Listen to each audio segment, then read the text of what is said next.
سوال ہے کہ شیخ آپ نے اب تک سیرت پر درس کیوں نہیں کیا؟ کوتاہی ہمارے اب کیا کریں گے،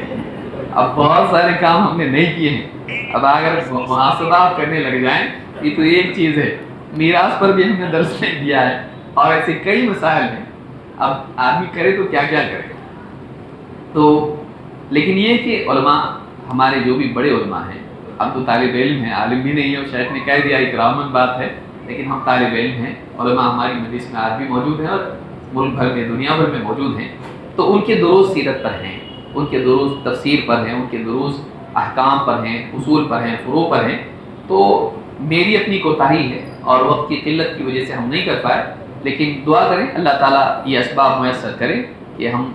مستقبل میں اس کو کر پائیں۔ ایک زندگی ہے، اس میں کیا کیا کرے کوئی،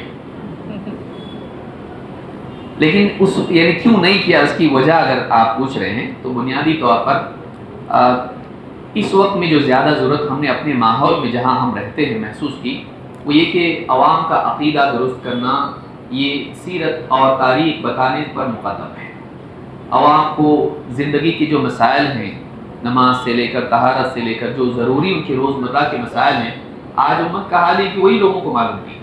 تو جس ماحول میں ہم نے آنکھ کھولی اور جہاں دعوت شروع کی، اس ماحول میں نہ عقیدہ لوگوں کا درست تھا، نہ منہج ان کا صحیح تھا، نہ ان کے عبادتی معاملات درست تھے، تو ہم لوگوں نے اسی پر محنت کرنا شروع کی کہ پہلے اس کو صحیح کیا جائے، اخلاق و آداب ان کی صحیح۔